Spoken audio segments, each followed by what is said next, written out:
Hello, everybody. Welcome back to the show. My guest today is Joshua Givans. He's a builder, electrical and AI engineering student here at Western, a health and longevity conscious person, a jiu-jitsu practitioner, and someone who pushes themselves to grow. Today you can expect to learn about the art of becoming a builder and engineer, a cool portable VO2 Max gadget Josh has been working on and built with a 3D printer, how we structure exercising for longevity, thoughts on the ethics of genetic modification in animals, the role of discomfort in our growth journeys, thoughts on human ego and the downstream effects of it, possible innovation technology for the energy and construction sectors, and what challenges we think lie ahead for our journeys going through engineering and coming to the end of our undergraduate studies. And this was just a really fun conversation, even though it was recorded in the snowy day on April with lots of winds. I got a lot out of it and had a blast talking about some interesting topics, and I really hope you guys can enjoy it too. So without any further ado, let's get into it. Let's go. We are live. Josh, welcome. Welcome to the Owen's Brain podcast. Happy to have you here. Starting out with just a quick question. I'm always curious about this with certain people. Like if someone came up to you random on the street and asked you, what do you do? What's the first thing that you think you'd tell them? I build. You build? What? Yeah. I just always I was a kid, doing anything with my hands where I can construct Okay. was just something that spoke to me. I think it took some time to recognize that, Yes. but then that's obviously what would have guided me to engineering. And then right now I find my happy place is creating stuff. I actually brought something today Oh, yeah. that I think would be a fun little demo that I finished up yesterday. Oh, nice. Let's go. Do you remember when I told you about the VO2 mask? Oh, yes, I did. Building? Yeah. Yeah, so I kind of put that to the side for a while, and then last week I was like, I really need to finish this thing, or at least get it to a point where I can make a blog post or video about it, and then say this is as far as I've gotten. Here, you guys can figure out the rest. But yeah, I've put it together and it's working. I don't know if it's calibrated. Okay. I need to test it against something more do it side by side. professionally designed. That's sick though. Where'd you build that? In my lab. In your lab? Yeah. Oh man, that's cool. And it's one of your goal with that was for it to be portable, right? Yes. So the current state of the art is this huge machine that you kind of hook yourself up to, and then you're either on a treadmill or a spin bike. Yeah.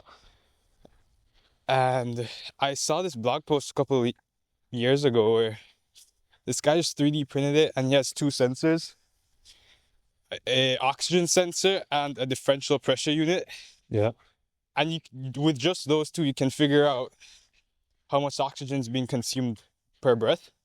Okay. And he seemed to have pretty successful results. He tested his, and it was within 1% accuracy.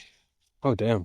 So his was a little janky, and I think where I added to his design was making it a little more hardy. It's now a single unified item. He was jerry-rigging a paint mask and hot gluing circuits together. Okay, that's Yeah, so I kind of streamlined that design, and maybe in the future I'd make an interface, an app for it. Mm-hmm. But yeah, I just wanted to see if I could do it. And so did you just build out the hardware thing, and then does it on the device itself, does it tell you what it thinks the VO2 and stuff is? right. So on his design, he included a screen, and then so it would just flash the current reading. Yeah. But obviously, if you're wearing it, you can't see what's on the screen. You need someone else to read it for you. So I've added Bluetooth to mine, and then it will send data to your phone. But that's the least well put together part on my end. I just use the there's a really simple BLE app that will look at whatever data is being sent. It'll just display a little value. Okay. But then there's a shit ton of other random data it's also streaming that you have to ignore. Yeah. So it's not user friendly, Oh, but the point, it works. it works. Let's go. Yeah. And so, what do you think like the biggest like? Are you trying to get this to be a product that you could then bring to market to like sell to like different sports teams or something, so they don't have to go into a big lab and I have considered that. I don't think that's in the plans for me right now. Just because, to be honest, it's not something I think I'm passionate enough about where yeah, starting companies are hard, dude. Yeah, Like, yeah. if you decide you want to make something a business, you've got to make sure you have the drive for that, because that's such a hard thing to do. yeah, big commitment as well, big Yeah. time commitment. And as I said from the start, I like building. So it's just a fun little project Yeah. for you. That's awesome. Yeah. That's sick. Are we testing it out? Yes, You wanna give it a test I now? would love to. Let's walk up to like one of the tables or something that and set stuff down. Oh man, I've not been on this bridge for a minute. I used to live back here. I would take this every morning Yeah. to get to work. Well, I remember you lost your phone off this bridge at one I point. did. I dropped my phone. Slid and right I off. fished it out. I feel like it would be pretty tough to fish it out right now with how high the water is. Yeah, I would be a lot warier. Probably wouldn't have, to be honest. Yeah. You know, people think I do stupid shit. Contrary to popular belief, I am quite risk averse. Contrary to that's funny. Yeah. I mean, yeah. If I think my phone fell off right now, probably would not be a time to get it. But I mean, nice cold plunge to start the morning. that is very true. Muscles are nice and sore, so it would be pretty There you good. go. But I've been hitting the gym again. I've had a real on and off relationship with the gym this year. yeah. Yeah, not sure why. Just guess not setting priorities quite as clearly recently. Yeah. I feel like also because you were in BJJ for a while, I was. and then with that, like I know when I was in, like I only did it for like 3 or 4 months, but when I was doing that, I was a lot more like it's a lot more fun, and it will get you out to the gym more often. But it is a Well, what happened was I was training into my gym time, so then my gym time was replaced by BJJ, yeah. which is not the greatest. Like, I think you still need some what do you Strength and call it? conditioning. Yeah. Yeah, because there's so much pressure on your joints. Oh, definitely. Yeah, that's a big thing for me right now. Is I'm trying to tone back on my just like moving weights around and start focusing a lot more on my joints and stuff. Yeah. You want to go over to that bench there and just use that or something?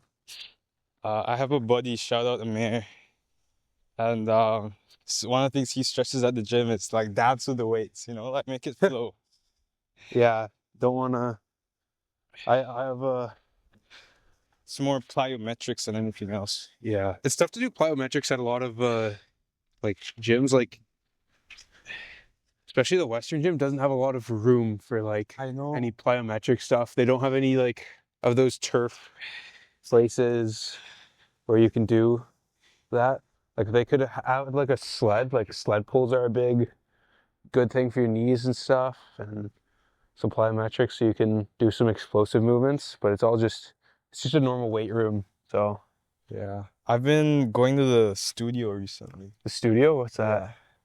It's just the empty room on the top floor. Oh yeah. Yeah. So I'll do some mat work Okay. recently. What type of mat work? Like yoga or just normal stretching or? I don't know too much yoga. I know a couple Pilates moves. I'll do that. I'm doing a lot of the shoulder therapy that I've been told to do. Yep. And Do you have any It's- shoulder injuries or just to keep your shoulders robust? it's doing pretty well. In the past, yeah. Okay. But I did not realize how effective physiotherapy was. So, Yeah. yeah, they've showed me. Physiotherapy is really effective if you can keep consistent on it for a long period of time. But it's a pretty big commitment to do. But I think it's definitely worth it. Like, I was actually quite surprised. They gave me just one routine to do, yeah. and I think I logged it every day because one, that just kept me like motivated and consistent. Like when I just started, I would fail like halfway through the set. And then so I'd write where I would fail. Yeah. And then like within a week, you could see the complete improvement. I think by 2 weeks, I was doing the whole routine without failure. That's sick. And yeah, I was really impressed with how fast I improved. And then I felt it on a daily basis, just how much more secure my shoulders felt. Yeah. Do you know what the injury actually was? I'm also going through a shoulder injury right now, so They I'm just thought, curious. she didn't give me a name for it, but she basically said I have more extension in my shoulders than normal. And so it's really important for me to strengthen those joints, the muscles around those joints. Yeah. And so I was telling her what types of exercise I was doing. What do you call the pulls where like you bring your arm right across your body? Like you start here and end here, or you start here and end I here? was doing both of those. So this would be a chest fly, and this would be a lateral raise. Right. So she was saying those are good for the outside of the shoulder, but what I really need to strengthen is inside. Yeah, yeah. And The rotator cuff and all that. yeah. So a lot of them is like belly down, arms extended outwards, and then you're like pulling your shoulders back and raising your hands slightly above the ground and holding that. Yeah. And then doing that at different angles. And then also like some 8-pound dumbbells. There's these I don't know how I would describe this audio, but like I'm holding my arm out to the side and like rotating my elbow. Yeah. I still don't know all those words like supination, flexion, like all the It's like it's the typical bench press warm up where you just have a weight here and you're just bringing that. Yeah, I do something very similar where I'm like laying on a bench instead. Yeah. So this one's even like harder to explain, where you're laying like this and then kind of doing the same motion like that. Same thing. I've gotten like, it was funny when I went in for physio the first time. It was very similar. Like I got given like the 8-pound dumbbell, and then I got humbled. Like I got only like 8 and shaking. And then I recently went in last week, and I was able to do 15s for a very strict set of 12. Mm-hmm. And so like, even that, my shoulders are getting a lot stronger too. Like those are like the weird movements that those don't really, any typical, I feel like most people who start going to the gym, they just get the typical movements like bench press, shoulder press, lateral raises, because that's just what people do like bodybuilding wise. But that doesn't focus on the joints whatsoever. And the joints also take a lot longer to build than muscles do. And everyone wants that quick fix. So they build the things that grows the fastest. But that doesn't help with longevity whatsoever. So I feel like you gotta you have to focus on the joints and then the muscles instead of the muscles and then the joints, because the joints are always going to be behind if you're emphasizing the muscles first. So that's a little change that I've also been making. Absolutely. I mean, that's also how you see the big guys like popping pecs, right? Oh, yeah. Oh, those videos are so...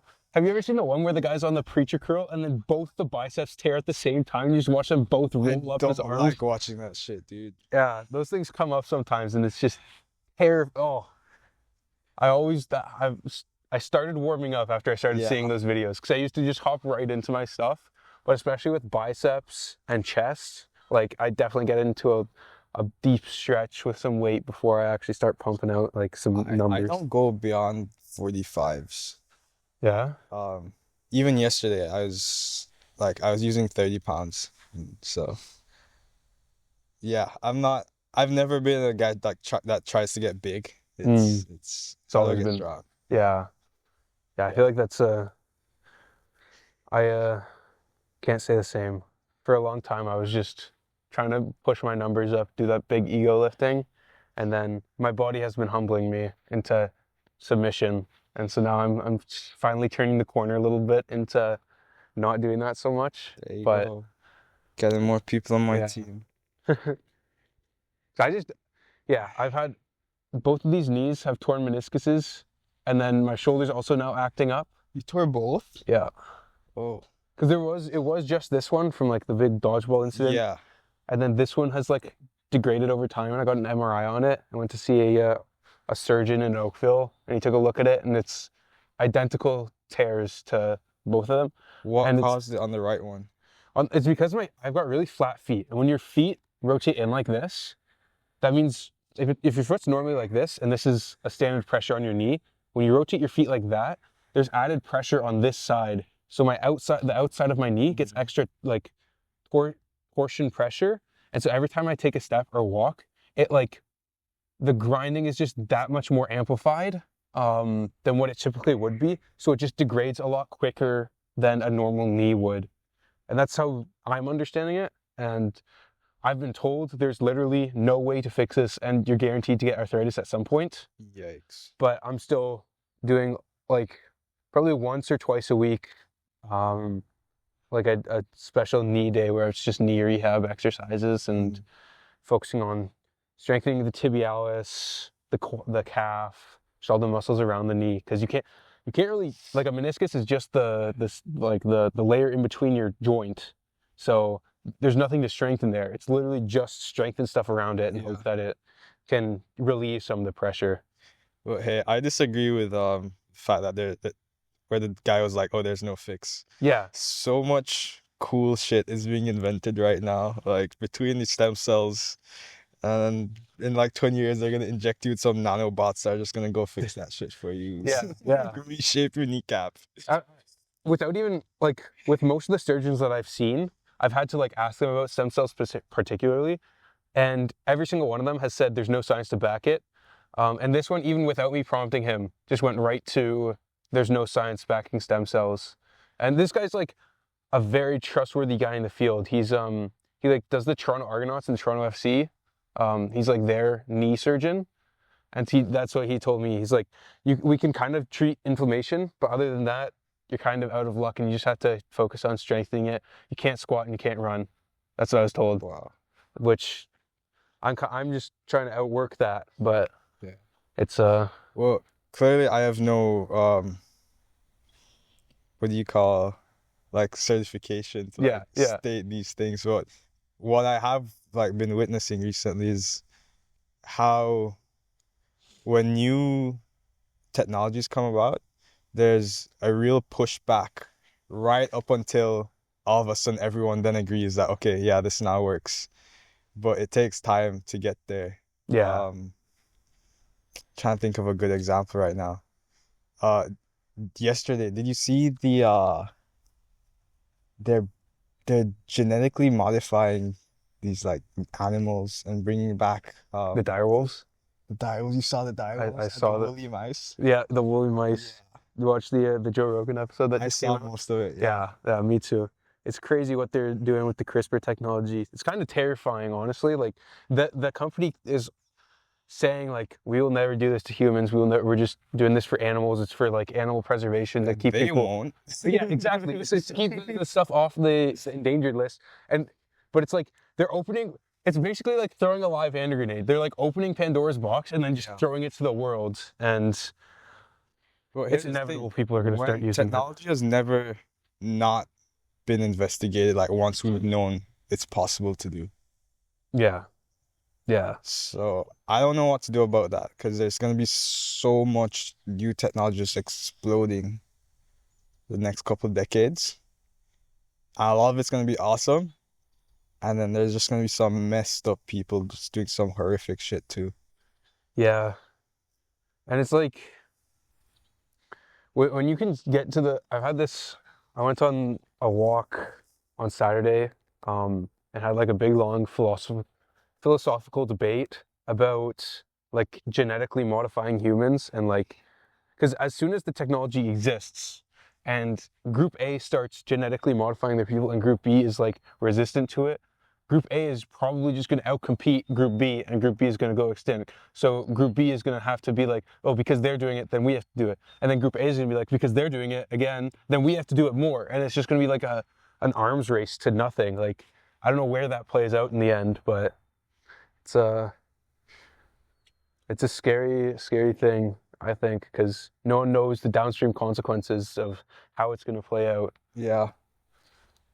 I think one of the things we should be thinking about is, like, more seriously than just Elon saying, oh, we have to get to Mars, is like, yeah, how do we, like, more people need to seriously be considering, how do we have a test bed A and B of humanity? Yeah. Because we just have so much power now between like nuclear powers, we share the same climate, we share the same atmospheres. Like the chances that things can go wrong do exist now compared to 200 years ago when a single group of people couldn't mess up the entire planet. Yeah, But, yeah. like that's possible now, which is really scary. Yeah, if like something goes horrifically wrong in your village, worst case, it's like village is over. Yeah. But now it's worst case, humanity ends, which is crazy. And it's also like with so many new technologies. Are you familiar with Brian Johnson, like the guy who takes like a million supplements? Yeah. It doesn't really. I don't really understand that thing where he's taking so many new technologies. He doesn't know what's working and what's not working. Is it like, are you aging better because of XYZ or in spite of doing XYZ? Like, and because there's so many different things going on in his body, it's like a very big parallel to humanity as a whole. There's so much stuff going on. No one knows what's good and what's bad. Like there can be things that look like it's good, but it's because this other thing and this other thing and this other thing. It's like you're gonna need AI to start sorting that out because there's way too much going on. I don't think anyone's going to be able to predict how it's going to go. And also, a lot of people now are simply just putting their hands up and it's not my problem. This problem's too big for me, and just like backing up. And it just leaves less and less people to try to figure this out as a whole. You know? So I'm glad he's working on that. Like, yeah. longevity is also something I've been thinking about and listening to. I definitely want to live as long as I can and be healthy in that time span. Yeah. Right? It's like the health span over lifespan. Yeah. Be pain-free up until like your 90s when you're in your deathbed, you know? Yeah. Yeah, there's some jack 70-year-olds now, which is like, you never see that. Yeah. I think we just know more. Yeah. And then good regulation policy. You're not building a house in asbestos and there's not mercury in the water shit anymore. Yeah. This is objectively the best time to be alive. 100%.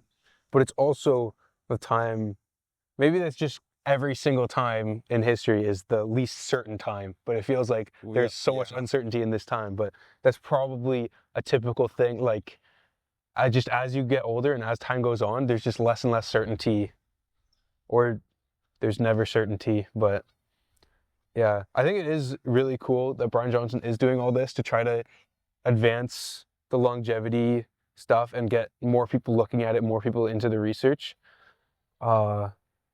Yeah, I'm just not sure if he's going about it the right way, trying to do it all on his own, with his own body, where it's like there isn't really a scientific method going on. It's a lot of just like shooting fish in a barrel with a shotgun. Like, yeah, I don't follow him too much, so I don't know all the shit he does. I hear the crazy ones about he does like blood transfusions and what else? Red light therapy. I know he's big into that. He doesn't get sunlight.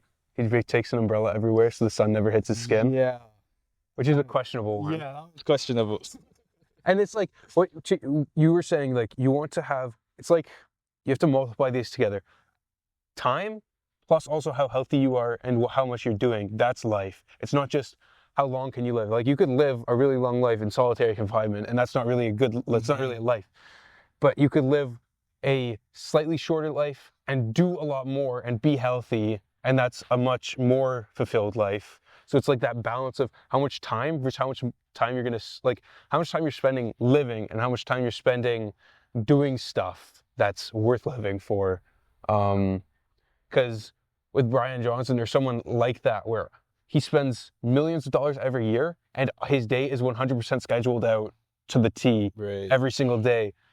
Like maybe he loves it, maybe, but that seems like a life not a lot of people would, right? Yeah, for most people. Not a lot of people would be interested in doing that. And it's like, who's living more? The person who's doing like 50% of what he does for 70% of his outcome, but also living more. Yeah. Like, it's that whole balance thing. But I think it is cool that someone does go all in. Like, people have to go all in on something. So, we'll see what that yields. I think that's what's awesome about people, that we're just so diverse and people are just willing to do crazy shit. Like, I would think if everyone in the world was like me, that would be a pretty sucky place. Yeah. Yeah. As cool as I think I am. Yeah, you want other people who are just doing some, and just interested in other things. There's this guy I follow on YouTube, Asianometry, and he makes these so high quality, like in-depth analysis of the semiconductor industry and then a lot of like Chinese history. And I'm just like, I would never have the time to research this and package this into this form factor myself. But I'm so glad that someone was into this so much that they would make content like this. Yeah. Yeah. Yeah, I think that it's a big ego thing if someone is like, there needs to be more of me on this world. But there definitely is people that would do that. And those people would use the cloning technology to clone themselves more. And it's just gonna, like, people, if everyone starts cloning for the same traits that are like better or whatever to like the populace, then the world's just gonna get more boring. Like, Speaking of cloning, I read the most horrific short sci-fi story yesterday. really? It was about the first ever human brain copy that was done. And so the story was basically, this scientist guy studying how to virtualize a brain, and he was the first one that they ever successfully did. And just the consequences of what that means, because now imagine it's a copy of you that wakes up in a virtual environment, and you would think, obviously, like, oh, that's kind of cool, like science progress, we need to try this. Yeah. And then the story like goes on to be like, over time people realize like, oh, ethically you can't do this. And his because he was the first one, was a really special case, because you would like turn him on and he would just be curious about the world. But everyone else subsequent to that, their immediate reaction was absolute panic. So he's a special case of technology that works because he doesn't panic. Everyone else, when they've been uploaded, they already know that, oh, like you can like torture people in this thing. Yeah, and there's nothing they can do about it. Like, So then there's a whole taboo against, like, obviously people after that first guy are like absolutely terrified to do it, and like it's no one really, they have to like do memory wipes, and they alluded to like edits that they have to make to the scan before it can be usable. Yeah.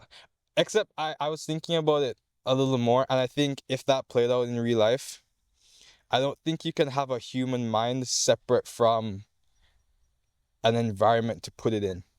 yeah. Like, because imagine if you There's no yourself, senses. yeah, you're just in a white box all the time. You'd go insane immediately. Yeah. Well, it's like what, because humans themselves, they need something to push back on. Like they need something that they're like sitting in, like, And interacting with. yeah, like your eye, all of your senses, that's what the neurons fire off of. It's all just reactions, pretty much. Like if it's just a brain, that can't do anything, that doesn't have any senses, it's like there's just nothing there. So I don't know what it would be in the computer if there's nothing for it to like traverse or interact with.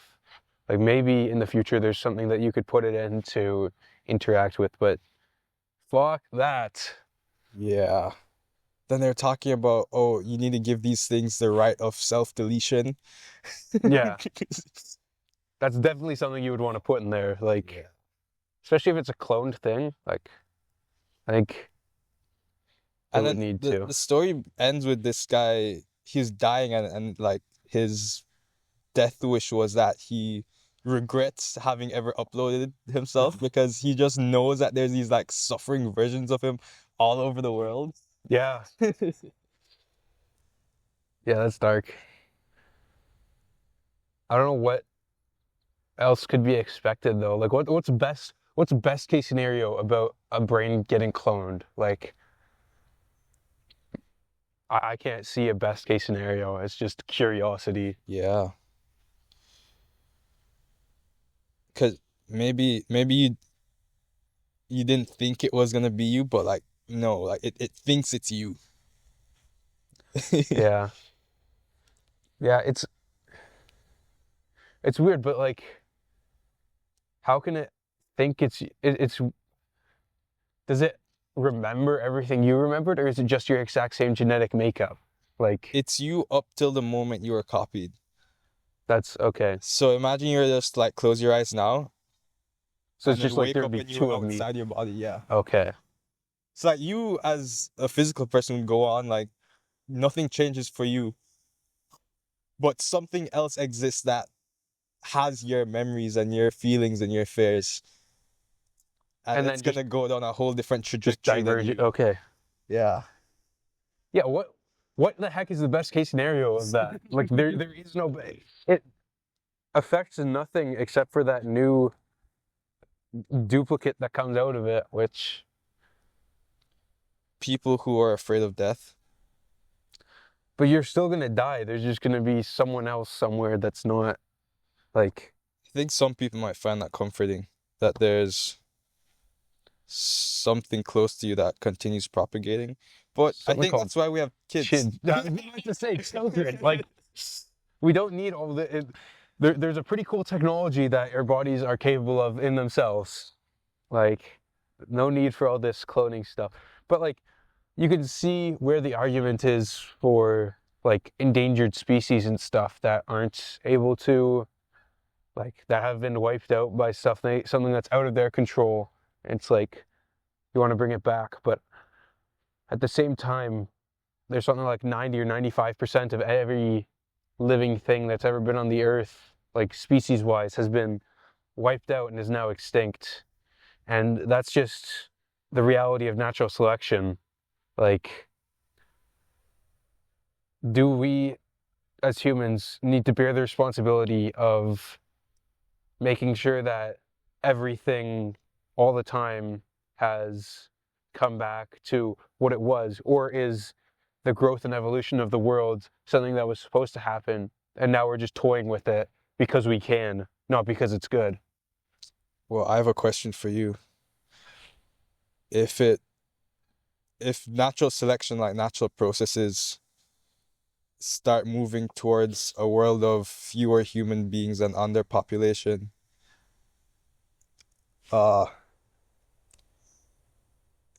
do we not then step in and then do something about that, or do we let nature take its course? Yeah, it's Because it seems like that's actually a possibility that it is a we're possibility. concerned Yeah, about. Yeah, it's happening in South Korea. see, it's happening in Canada even. Like the Yeah. birth rate of Canada. I've heard this from someone who may have read it somewhere. This may just be a made-up number, but it's like close to 1 right now in Canada. The reason that our population is consistent is because of all the immigration. Right.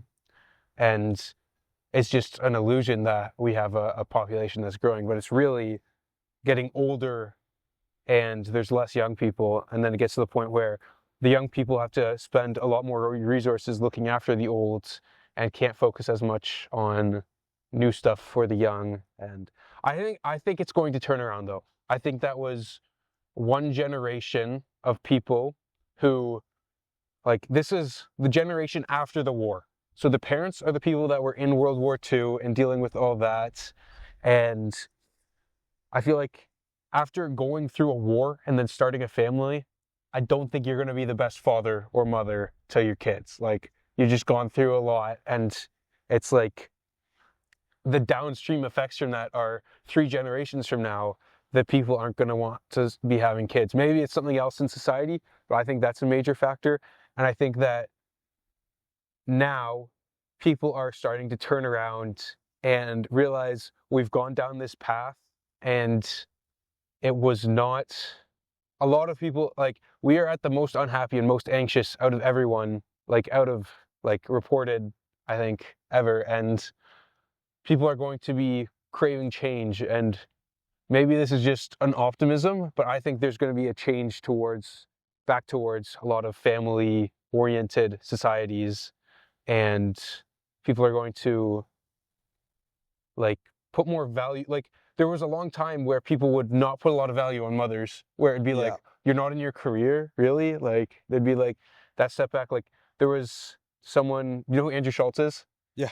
His wife was, like, used to work at Apple or something, and then ran into one of their old coworkers, and it was like, oh, you're not at Apple anymore, where do you work now? And his wife responded with, oh, I'm just a mother. And it's like, I'm just a mother. Yeah, that's something that, and how that burns. Like, that shouldn't be the case, right? Like, should not be the case. So celebrated. And I think that people are waking up to that fact now, and there is going to be a tide turn towards young. There's going to be a really tough generation that is going to have to deal with a large amount of old people, especially because technology is getting so much better. People can live so much longer, and there is less young people to deal with care for the elderly. But I think after that, there's going to be a resurgence. Maybe one or two countries die out and get taken over by a more young generation, but I'm very optimistic about it. It is trending in the wrong direction, but I think there's going to be a societal turnaround. I agree with that.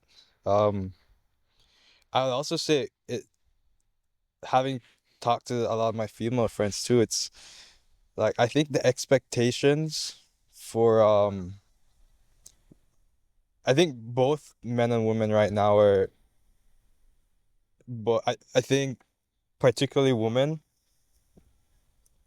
they both are expected to have a career, and then also land that plane just in time to have kids. Yeah. And that's such a difficult balance to make. Yeah. And then a lot of them are have to consider, oh, I'm gonna freeze my eggs so I can work on my career now, and then I'll figure it out later, which kind of makes me sad. I'm like, it doesn't even sound like an ideal situation for you either. And I think a huge problem is that they're not finding men that they think are suitable to start families with. Yeah. And so for me, that's like, for the guys, it's like, come on, like, step your game up. Like, Yeah. there are high quality women out there who are looking for suitors, and it's very difficult to find. Yeah.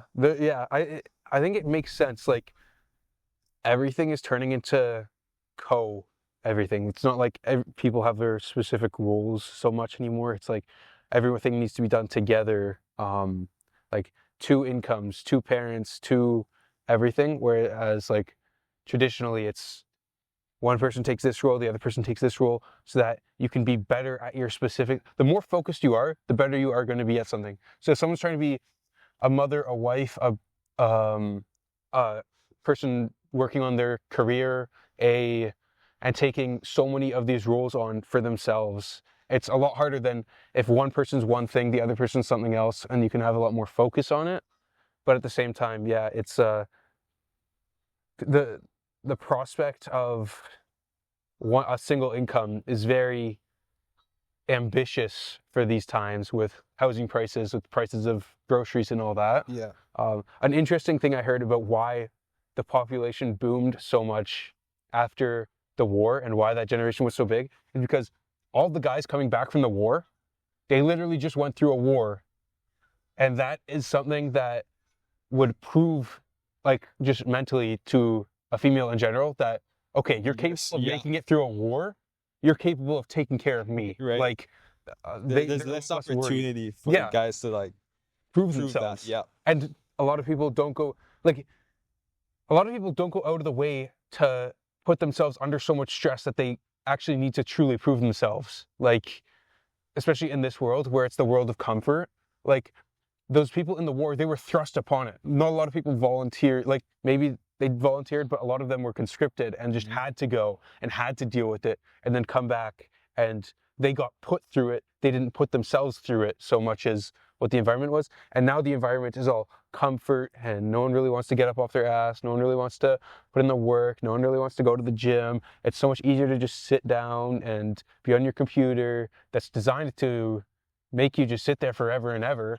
But that's not going to prove to anyone that you're anything good. Like, you have to step up and prove it for yourself. Are you advocating for war, Owen? Is this what I'm hearing? I'm not advocating for war. I'm advocating for someone to push themselves. Like, I'm saying the reason that the population boomed is because there was a lot more suitable men, and now there's not a lot of very suitable men because they're not putting themselves through a mental, personal war. Like, that doesn't need to be a war. You can do that through growing yourself in fitness. You could do that through growing yourself in studies. Just anything that you can commit yourself to prove that you can commit to something for a long period of time, have the mental with like strength to push through it, and have the bandwidth to actually make it become something. Like, that's how you can prove that you're a suitable person. And a lot of people There's a would prefer huge to aversion to discomfort in today's society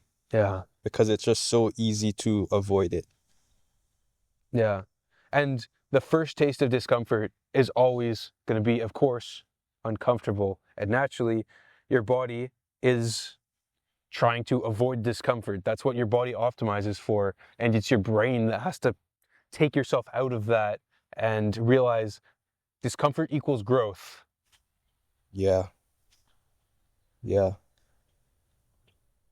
And if you can't be comfortable putting yourself in uncomfortable situations, you're never going to grow.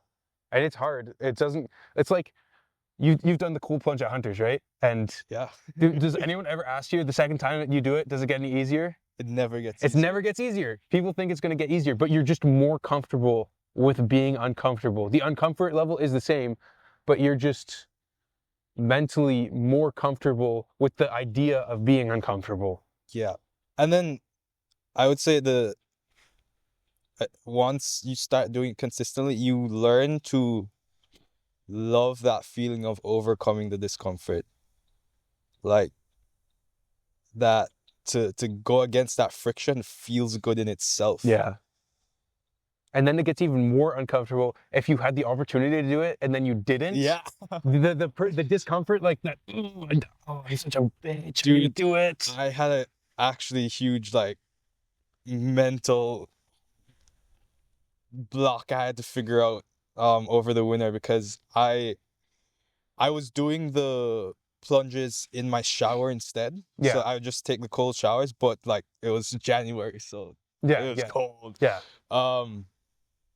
And then the discomfort of like the anxiety leading up to it, because like the whole night before you're like, oh, I got a cold shower tomorrow, don't want to do it. And then also as you said, if you didn't do it, you'd feel shitty for not doing it. Yeah. So then I was like in a catch-22 where like I was pissed off knowing I would have to do it tomorrow morning, and then I was pissed off if I missed it too. Yeah. And then so I realized for me in that case, I had to separate my showers from my cold plunges. So that's when I started going to Hunters more. Yeah. And then honestly, sometimes I just roll in the snow like like a minute, which I'm sure Just my start neighbors flailing around. really appreciated. But I had to separate when it was time for me to take a shower and then when it was time for me to take a bath, because I felt like that friction of deciding walking into the washroom like every night, like am I cold plunging or am I showering tonight? It was like Takes up too much mental energy. Like, yeah. It's definitely good to put yourself to like a baseline where you could. It's like someone who tries to jump into cold plunges right away, like, oh, I'm going to go straight to the coldest 2-degree water. I'm going to do it for 3 minutes. Like, that's not attainable. It's like, first you just have to get in the water and get out of the water. Then you can start progressing more. And with showers, I had the same thing. For a long time, it would be like, okay, I'm going to do cold showers. but then as soon as like you turn the shower on, it's like, do I really want to? And you see the red, like you just have to turn a little bit more. Yeah. It wouldn't be so bad. Exactly. And so I started cold showers about 2 years ago. Like not like I have a probably untraditional way of doing it, but it started off with, all right, I'm gonna do warm shower, and then I'm just gonna turn it cold right before I get out, and just feel the cold, get out. Yeah. And then I wouldn't even turn it all the way cold. It would just be, I'm warm, I'm gonna do colder than what it was. And then over the summer, I progressed to being able to get it to, all right, at the end of my showers, I can now turn it all the way cold, and then have that like, okay, now I'm used to this cold level. Like this is something that my body's used to experiencing now. And so now I can start ramping up the time because now I've got the temperature I'm able to handle. And then so it'd start with being, all right, I'm going to do 10 Mississippis and then I'm done. And then I would go 15, 20, 25, 30. And then eventually it would get to the point where I could do like start going for new records. And then also you're feeling so much more proud when you hit new records like that, doing that progressive overload. To the point where I got to like, I think the longest I did was probably like 5 minutes or something, just in the cold shower, just feeling it. And then I took it back a little bit, but now it's to the point where all of my showers, I do warm for however much I want, but when there's warm, there must be cold. When there's dark, there must be light. When there's warm, I must finish with cold. And so now I just go, my final things, I'll do 180 Mississippis in my head of cold water, and then I'm done, and I can feel proud of myself. And I haven't missed that for the last year and a bit. And that's been my cold resilience. And it just really helps the mental. And it's like, now that I've got such a long streak going on as well, if I break that streak, it would be like so gut wrenching to me. And so I now that I've like, you can't really master the water, but now that I've done that progressive overload and learned from that, I can start applying that to other areas where I can progress into being more discomfort, like more uncomfortable, and just learn how to do a progression like that. And the progression is a lot easier than saying, all right, I'm just going to do purely cold showers only at the coldest thing for how long I need to shower. And that's just not realistic for me personally. That's funny because I actually don't like doing the going from hot and then progressing to cold. I kind of like the shock of, oh, it's 7 a.m. and like you're in bed and cold and you just have to step in. Yeah. I'm not sure if it comes from a great place, to be honest. I think one thing I've noticed and I've been working a lot on is not connecting my sense of success with the hardship it took to get there. But I think one of the places that shows up in is I want it to be as hard as possible. So like I want that dial turned up to, oh, I really don't want to do it, and then you do it. But I think for consistency that might not, and like long-term commitment to something, that's not the way to go necessarily. Yeah.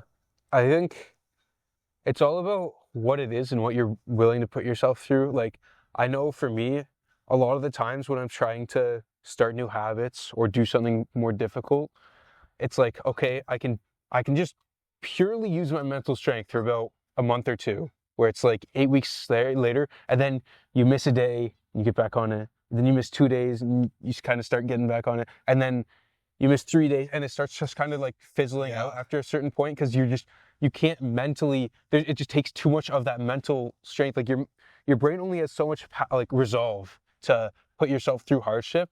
And if it's something that you can do effortlessly, but it's still hard, you can have more of that mental resilience and resolve for something else. And that's kind of what I am trying to allow myself to do, where I'm getting like the hardship of it, because it is always hard to be in the cold, whether you're coming from warm or whether you're just pushing yourself right into it.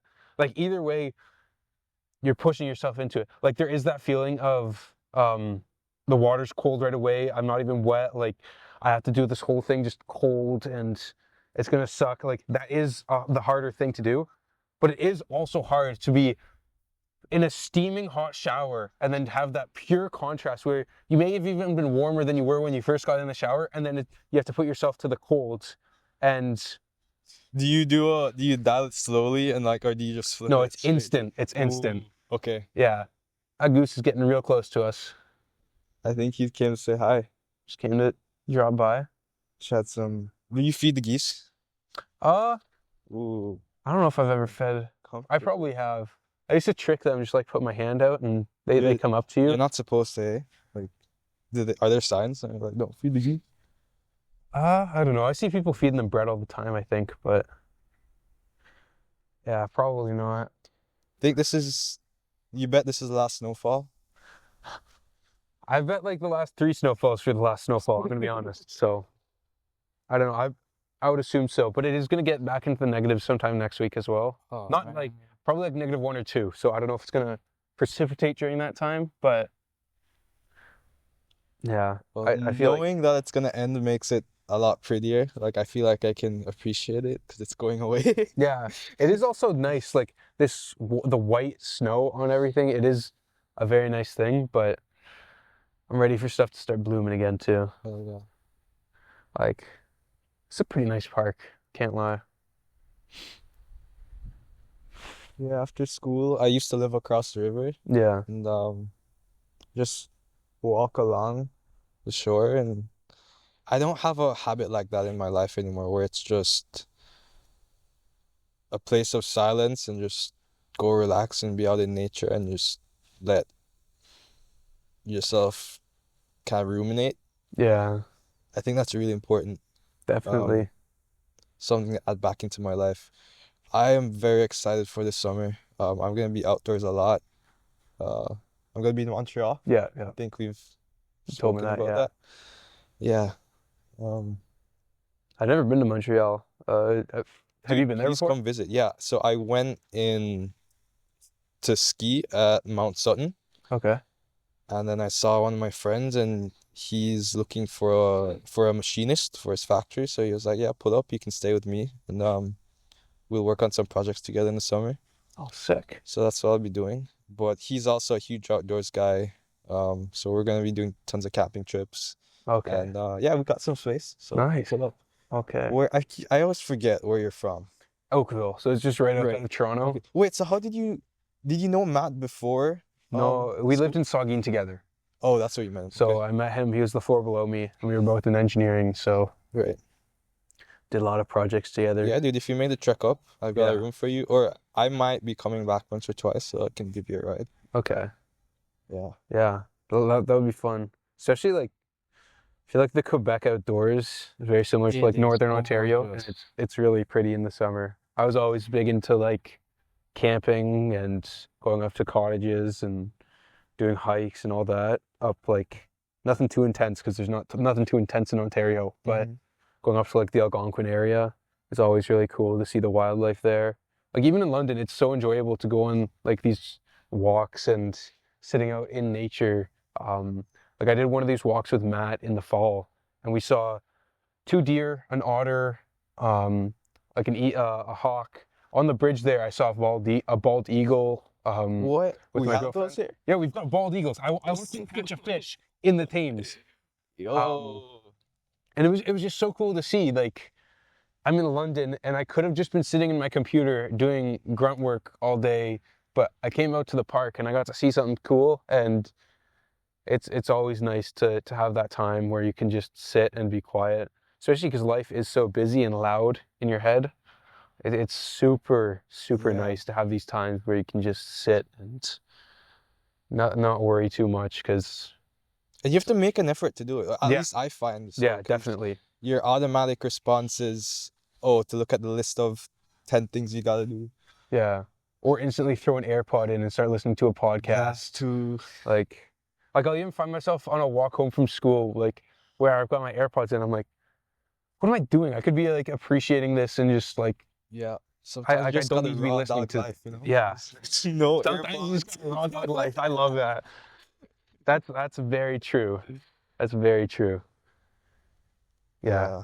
The walks are something that I tried to apply a little bit. I applied it a lot more in the fall. Like, I would come out to just this park and do the loop, take about 15 minutes, and I feel like that's a good time, just like a weekly thing. And I even, oh, another thing I saw a great horned owl in one of the trees over there in this park. I actually, I was walking through with some friends, and people were photographing this one tree for like days, and one day we were like, "What are you looking at?" The owl nests in that Yeah, tree like yeah. every year. Yeah. Yeah, And they blend in so good. Like there was a guy who was the only reason I saw it was because there was a guy walking with his dog and he was just looking at a tree and I'm like, hey, what are you looking at, bro? And he's like, if you look up there, there's an owl. Like here, I'm trying to point it out, and he eventually found it. And then he took like 5 more minutes to explain to me where it was because yeah. they blend in. Like they're very camouflaged. I couldn't see it, but To be honest, eventually I never saw it. No? Everyone's had the camera point there, and I was like, "Where?" Yeah, it's they blend in so well. But yeah, I eventually saw it because it was turning its head around, and owls are pretty cool. Like they're What else have I seen? Twice now, I've seen a hawk dismember it's like food in front of me. really. Yeah, I just maybe 2 weeks ago, I watched it snatch a mouse and fly up to the top of a pole, and then the mouse wasn't moving, so I think he had already like dealt with it. But I just started tearing it apart. yeah, but I couldn't see it because it was high up. I was in Toronto, and that hawk had a squirrel, and it was on the ground, and there was just a crowd of like 10 of us looking at this thing like rip its guts out. Damn. That was the most hardcore thing I've seen in person. Yeah. Those things are brutal. Hey, that's nature, man. That's nature. Yeah. It's pretty cool. Like, wildlife has always been very interesting to me. Like, and there's some, I've always liked the idea of having animals like be like cute and domesticated and they'll come up to you, you can feed them. But it's also cool to see like the savage animals that are just like out there just That's ripping most stuff of up. them, dude. Yeah. Yeah. Life eats life. People need to understand that too. Like, I don't know about you, but like eating so much meat, and listening to someone like Joe Rogan talk about like his hunting experiences, like I really want to try hunting because like I feel so disconnected with the amount of like food I eat. Like I eat like you don't really value it or appreciate it, and a lot of people like throw out a lot of food. That's something I try to avoid is throwing out food. But like Hunting is on the top of my bucket list for sure. yeah, I am also very open and interested in the option of lab-grown meats. If I was sufficiently convinced that it was safe, I would probably make that change. yeah, Especially if you can prove to me it's like the same kind of nutrient densities, if it tastes the same. I think I'm gonna be a very late adopter to that. Yeah. In my opinion, like I'm like, I don't know, because part of what makes a piece of meat so good is like the way the animal lived and how it had to use its muscles and how it had to develop that fat. yeah, And so I'm wondering like how much of that characteristic do you lose? it was just lab grown. Yeah. Do you know how the lab grown like process works? Because I've got no clue. I just hear lab grown meat and I'm just icked out by it. Like So they can do simpler pieces like I know they're doing fishes, so like they'll take a like salmon cell, and if it's in the right nutrient mix and right temperature and pH, you will be able to, those cells will be able to reproduce. just replicate. Right, so then you end up with this like piece of flesh essentially. Mm-hmm.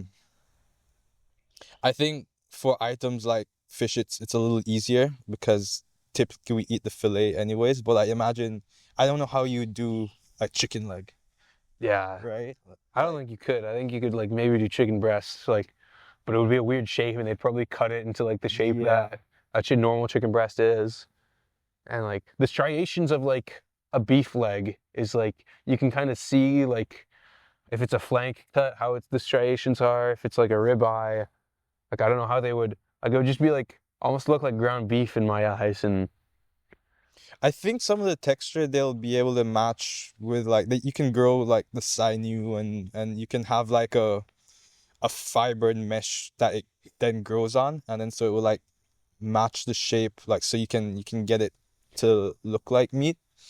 in the right textures and Yeah. contours. It's all just an illusion.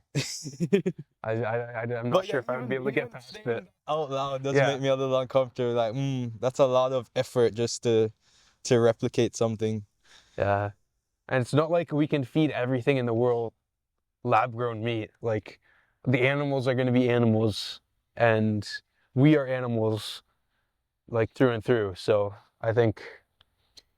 But I think the real argument is like that, with all the downsides that comes with, compared to the downsides of industry factory farming. Oh, yeah, yeah.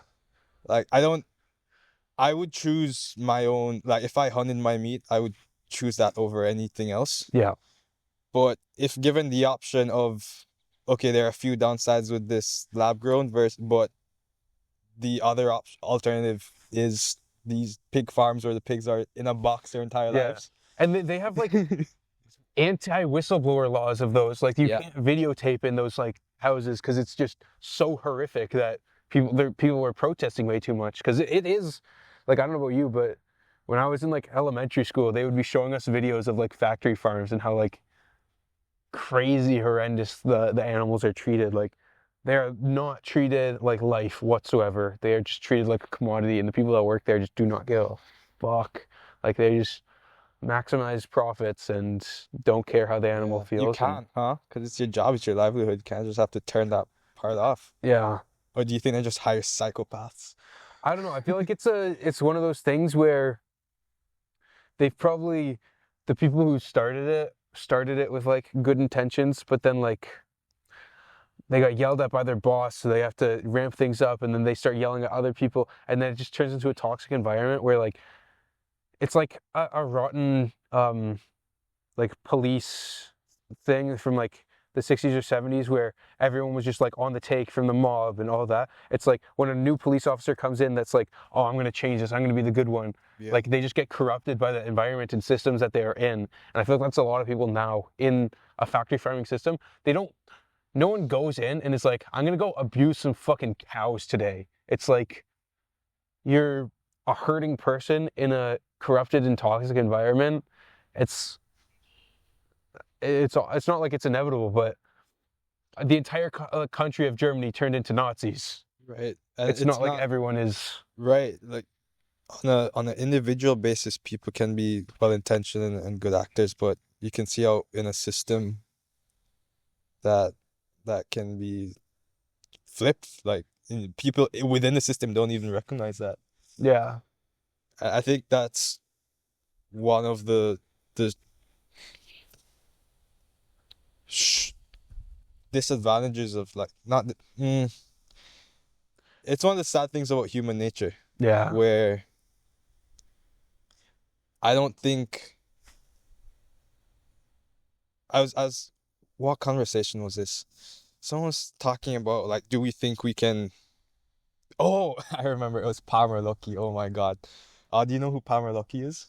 I do not know. Palmer Luckey is the CEO of Anduril, which is a private weapons contractor for the US government. Okay. And it's obviously there's always going to be controversy surrounding this guy because he's making literal killer robots. Yep. And one of the questions was, do you think we'll ever have no war? And like, his response was basically like, as much as everyone would always wish like there's never going to be war, we've thought we've hit the end of history for years, like so many times. Like at the end of World War I, we're like, never again will anything ever this horrific happen. Like, we've set all our borders. We have an international consortium of an organization. Yep. It is unimaginable that we'd ever go to war again. Yeah. Clearly that didn't happen because we had World War II. Yeah. And it's just a pattern in human nature of I think the moment you get to a point where you believe that war has ended, that resets a cycle of complacency and forgetting what it took to enter into a state of peace. Yeah. And unfortunately, it doesn't seem like that's a problem we've been able to solve yet. No. because humans die and then new ones come along and we forget the lessons of the past. And everyone always thinks like there's always this idea of unteachable lessons where people are like the elders are shouting from the rooftops like we've made these mistakes before, like just try to avoid them. But yet the human ego is always like, I can tiptoe through this field of landmines and not get stung. I'm different. I'm the exception to the rule. And then someone goes to try to tiptoe through the landmine field and they hit one and they're like, ah. And then they start shouting like, hey, don't do this. And it's just that cycle of... But hey, that's also the beauty of humanity, because occasionally someone actually does figure out something new and it is a new discovery. And if they had listened, no one would have like figured that out. Yeah. So it's a balancing act. It's like, yeah, it's not a good or bad thing that this is the way humans are. Yeah. It's just how it is, and like we have to take the good with the bad. Yeah. You just have to figure how much risk you're going to take, because it is that's very true. Like there's so many times where, especially like a good example is business. If you're starting a business and someone tells you, hey, that's not going to work, probably, they're probably right. And maybe they're right 20 times, but they're always going to be right until they're not. Or like with a relationship, like with a girl, it's like someone's like, oh, that girl's not right for you or whatever. And they're always right. Someone could always tell that to you, and they're always going to be right until they're not. Like, yeah, it's there's things that you're just going to have to face and that people are just going to have to try to be trailblazers on, and everyone's always going to say something to try to warn you. Like, and a lot of warnings are given with like the best intentions, like the things that would lead to war. People are always trying to warn them, like out-groups, outcasting people, like viewing people as not people, as another group. Like that's a dangerous thing, and everyone always says that's a dangerous thing. But yet people are always like, even on a smaller scale, like Western versus Queens, Western versus U of T, there's like that little animosity that goes between two people. Even like Eng versus Ivy. And humans are very tribal creatures, and even in like, you could bring it down to like elementary school. It's like in your class, there's a few different cliques going on that all have like their own little things, and this clique has a little thing with that clique, and they've got little animosity. But then you see another class that's the same age as you in the same school, and then your whole class is banded together against that class. And then you see the grade above you or below you, and now your whole grade is banded together against the grade above and below. And then you go on a field trip and you see another school, and now your whole school is banded against that school. And then you go out, and it just keeps going up and up and up and up. There's always that tribal aspect of in and out, and like you and not like you. And that is one of the major things that leads to war, when you can castigate someone else as saying like, that's an out group and we don't care for what they're doing because they're wrong. Yeah. Like, and you forget the biggest version of that, which is we're all on this one planet together. Yeah. everyone sees the hierarchy up until the very last one, where you're like, no, we're actually just one unit. Yeah.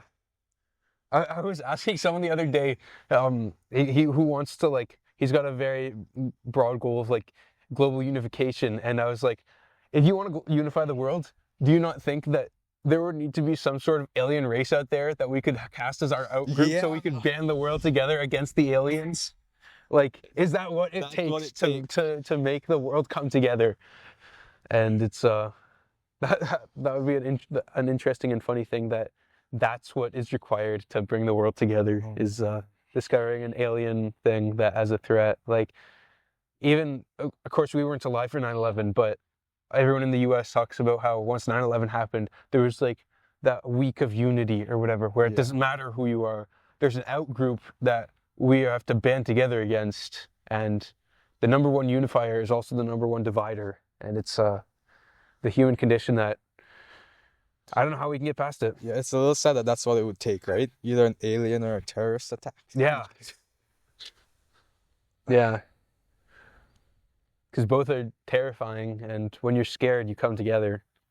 And when there's nothing scary, like especially now with the comfort life, there's not much scary that's going on. So people have so much energy to cast people as the outs, or there's nothing like truly really scary. So people are scared of every little thing, and then that every little thing creates those little micro divisions. Well, here's the thing, like, I feel like us having this conversation is like proof enough that you don't need something really horrible to come to the recognition that like we're all just one people. But why is it that people so frequently forget that? Why is it that people so frequently forget that? Probably Lack of introspection. that's probably one thing. Another thing is just they don't really. People can use this as a force for good or evil. Like the fact that we could come to this conclusion, another person could take the same thing of like the 9/11 terrorist attacks. Like someone in the Middle East could use that as like these Americans are coming together against us. Like it's a more divisive thing than if we take it and see like these people are only coming together when there is a threat. Why don't we start coming together now? Like sometimes people either don't want to believe that just because they want a purpose and they strive for something to work against. But yeah, it's a good question why people forget that so often. Why aren't people just better? Yeah. Maybe, I don't know, I'm afraid that what you might need to do to eradicate war would you would no longer be human. It would like require like some kind of everyone's on the same like mind download of okay, this is our understanding of the world. Yeah. And like obviously that's a dark path. That's not an option. To be like, okay, we're all gonna agree on this. Mushrooms. Everyone just does a little bit of mushrooms and we come together. World peace. No, I don't think that's it either. No. It's also like the competitive aspect of society of there's winners and there's losers. There's people who get the right answer, there's people who get the wrong answer. And the ego that comes with being a human and the fact that some people are going to get a sucky roll of the dice, and a lot of war also stems from resentments that build. Yeah. And showboat, like the American pride, like they are very confident when they're right and not very happy to admit when they're wrong. And like everyone's. Yeah, exactly. Like everyone is. And there's a lot of pride that goes on. And when you are a prideful person and boastful of your victories, the person who you've quote unquote defeated harbors that resentment for a long time. And it's like in a chimp society where there's that one alpha who's just a ruthless leader and then like constantly just beating up on the smaller chimps, eventually the ones that are getting beat up on will band together and beat the shit out of the one that's biggest and strongest alone. So like people need to appreciate humility more, and that's also not like it is human to appreciate humility, but it's also human to have your moments of ego. And I don't know how people can balance that act without creating those little resentments in their lives. Probably comes down to an individual level where you just have to take upon that individual responsibility and just hope that it grows outward, because that's really all you can do. But right. I think that's also the one of the really beneficial parts of religion. Like in running through all religions, it's that introspective nature. It's that understanding of yourself and how that connects to how you interact with the rest of society, how you treat people, how you think about yourself in the world. And I think because the West is so secularized, you've kind of thrown the baby out with the bathwater in that regard, where Yeah. there are a lot of, again, comes back to tribalism. Like, you can then turn religion into a tribe, Yeah. but the wisdom that it came with, we've also thrown out. Mm-hmm. I feel like a lot of people like become so team oriented in religion, where it's like my team versus your team, instead of this is what we think the truth is and the values we hold and what we think the conclusion of our values will bring, and what do you guys think? And then like you can learn and bounce ideas off each other. Instead, it's like, I think we've got it right, you guys have it wrong. Yeah. And it creates almost more division instead of appreciating the values that each religion can hold and what they will bring like truth and life to the world.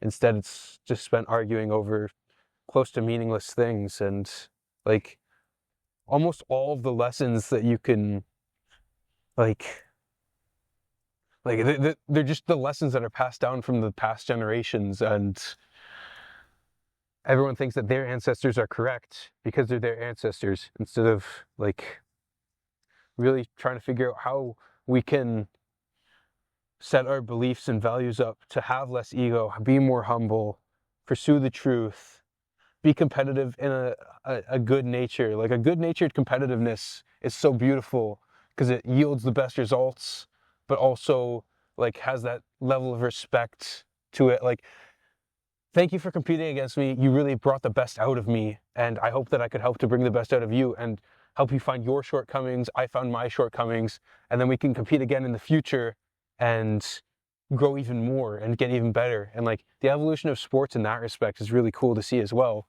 And people are now, the competitiveness has gotten to the point where it's like people start crossing lines of cheating and falsifying stuff to try and For what, a gold medal? For Exactly. Like a tap on your back, like, good job. Like, that's not the point of competition. The point of competition is to find your shortcomings and to like really ridicule yourself to the point where you can grow and get uncomfortable. And I just think that a lot of people are like, even me, I can find myself doing this a lot, where I want to win.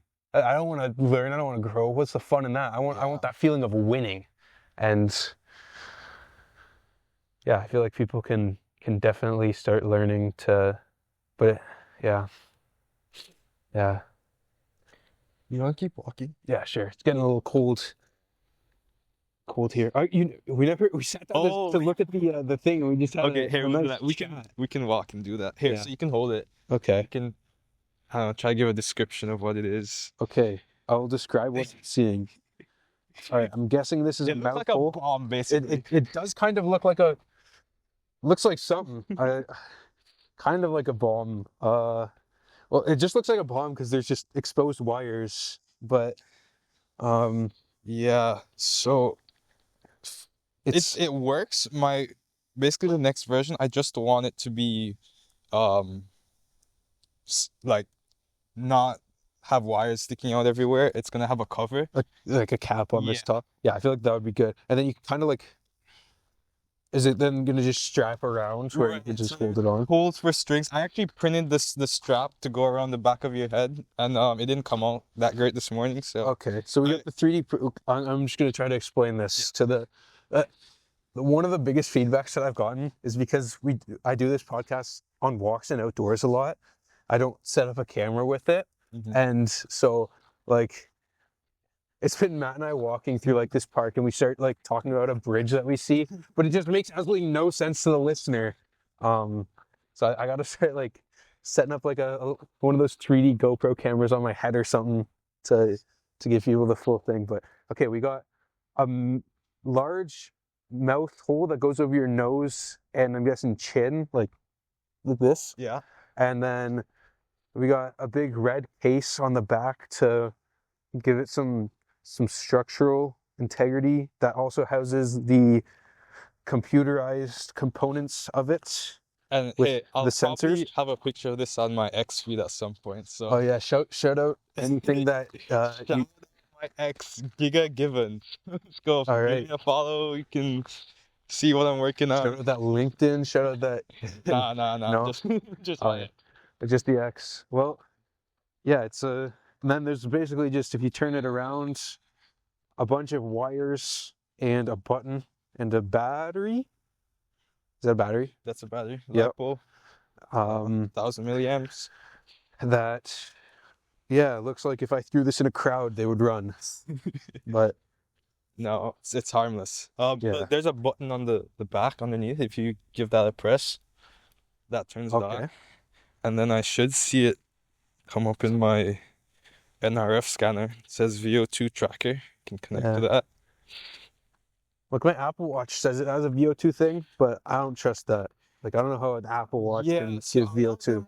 Approximations based on, I don't know if it's looking at your blood oxygen and then making a guess.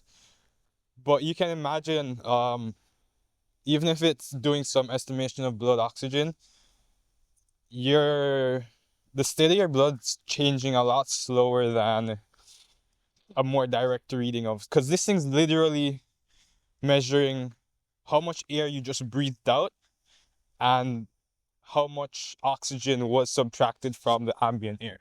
Okay. Right? So it's like literally the most direct method you can get. Yeah. Without just like going right into your bloodstream. Right. So right now, if you look at this, there's just a bunch of random shit. But this one thing that says value here, Yep. that's gonna change. So if you can take a breath and just breathe out like a long exhale. Let's see.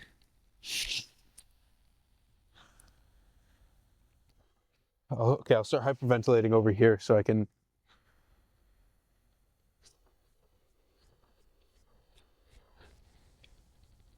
Let's see. Not reading. Maybe I'm doing something wrong. I don't know. Did you just build this yesterday? Yeah. Finished the whole. How long did it take you to design this? Oh, bro, I've had so many iterations of this case. This might be my 5th or 6th version at this point. A lot of it was The electronics part, did that take you a while, or no? You're like pretty dialed on that. And the now electronics was honestly, a lot of it was already done. Like as I said, there was already some guy working on it. Okay, yeah. He had a code base that I did a few changes, but basically followed what he did. He was the one that figured out which sensors you needed. Yep. So really my advancements were making sturdier hardware, Okay. making it smaller. Yeah. I would imagine you're also on like that front part, probably put like a little rubber or something. Right. Other So to- it's a 2 material print. The mask, the part that contacts your face is TPU, which is more of a flexible, deformable plastic. Okay. And then there's the hard shell that then collects everything else. And there's, you can't see it from the outside, but there's piping inside. There are multiple airways. That Yeah. You need the airflow to go through. Yeah. It works through the air hole that you exhale through is a restricted pipe. And basically when you restrict airflow through a pipe, it changes pressure into different diameters. And then so measuring the difference between the different pressures within the different air cross-sectional areas of the tube. Yep. You can run some math and figure out Run your some math. yeah how much the volume of air you're exhaling. Okay. So And you've got the sensors in there to do that as well? yep, sensors are pretty cheap, surprisingly. This whole thing is under $100. Holy cow. Yeah. And as I said, like compare that to industry standard, which is like a $4,000 machine. Yeah. And if you can get within like 1%, then Mm-hmm. that would be like ideal. Especially because I'm sure people would be curious, like especially for athletics, what their VO2 is in their specific sport. Or maybe I actually don't know too much about how VO2 Max works, so maybe all you need to know is what happens when you're on a treadmill. But if it was like really secure to the face and do like, One of my initial ideas was to give it to the wrestling team and see okay, what they thought, because for them, like cardio is super important. Maybe the row team as well. yeah, Yeah, I imagine rowers and bikers and people who can wear it while they do their sport would probably benefit the most yeah, from it right now. But you never know until you put it out there, was my whole spiel. Like I need to stop wanting it to be perfect yeah, and just get something out. yeah. That's a big thing. I feel like for a lot of engineers is keep over designing it to the point where like if you're the only one giving yourself the feedback, that it's not very helpful. No.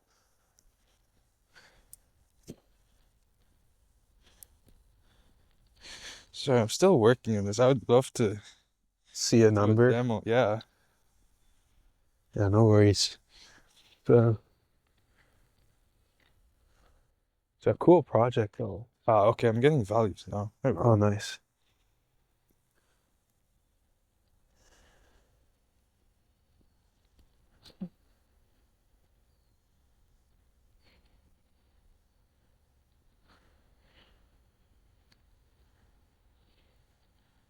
So if you look, it says value there. You can hold it. Yeah. It says 59.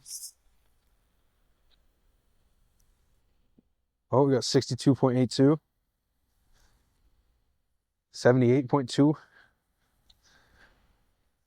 94.3. Right. 110, 126. So it's Oh. gonna keep going up, and then I think it levels out at around anywhere between 150 and 300, which is not where it's supposed to level out. I was gonna say, I don't think doesn't VO2 No. not go above 100? Yeah, so peak VO2 for a 20-year-old is, Actually, I don't know how VO2 works, to be honest. I think it's in the 60s. 60 milliliters per kilogram per minute. That's how it's measured. This is not doing the per kilogram, so you technically have to divide whatever number you see here by 60.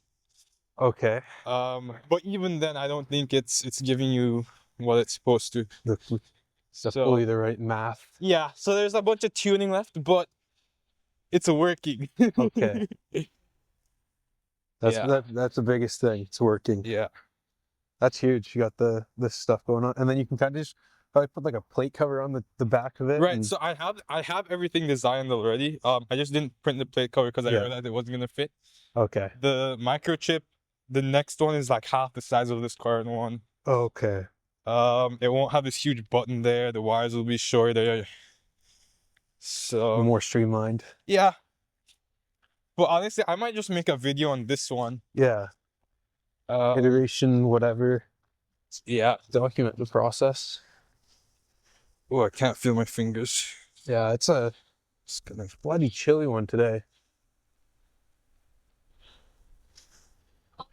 Did you see how flooded the river was a couple days ago? Yeah, I saw a video of like the Givans Park parking lot where it was like crazy how like there was cars that would look up to their windows.